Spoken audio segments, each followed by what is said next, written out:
విజయవాడ నగరపాలక సంస్థ పరిధిలో ప్రస్తుతం 64 డివిజన్లు 86కు పెరగనున్నాయి. రాష్ట్ర రాజకీయాలకు పేరుగాంచిన విజయవాడ నగరపాలక సంస్థ డివిజన్ సంఖ్యను పెంచుతూ రాష్ట్ర ప్రభుత్వం ప్రత్యేక ఉత్తర్వులు జారీ చేసింది.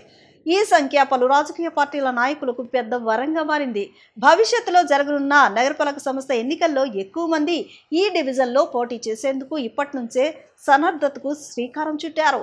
గతంలో కంటే అదనంగా 22 డివిజన్లు పెంచుతూ ప్రభుత్వం నిర్ణయం తీసుకుంది.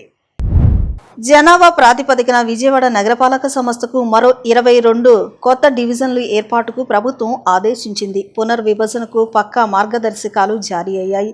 ఇప్పటికే డివిజన్ల పునర్విభజనకు నగరపాలక సంస్థలో కసరత్తు ఆరంభమైంది.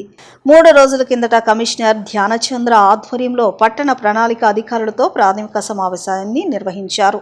ప్రక్రియ వేగంగా 2011 లెక్కల ప్రకారం విజయవాడ జనాభా 10.34 లక్షలు. ఈ మేరకు 64 డివిజన్లు ఉండగా తాజాగా 86కు పెంచుతూ ప్రభుత్వం ఆదేశించింది. కొత్తవి ఏర్పాటుకు నగరంలో ఇప్పటికే ఉన్న పెద్ద డివిజన్లను 2గా విభజించాలి. ప్రస్తుతం ఉన్న పాత డివిజన్ల విషీరం జనాభా ఓటర్లు భౌగోళిక పురపాలికల్లోనూ పెరిగిన వార్డులు సంఖ్యను జనాభా ప్రాతిపదికన ప్రభుత్వం పెంచుతూ ఆదేశాలిచ్చింది. ఎలా విభజించాలనే కోణంలో సమాలోచన చేస్తున్నారు. తాజాగా ప్రభుత్వ మార్గదర్శకాలతో నేటి నుంచి ప్రక్రియ వేగవంతం చేయనున్నారు.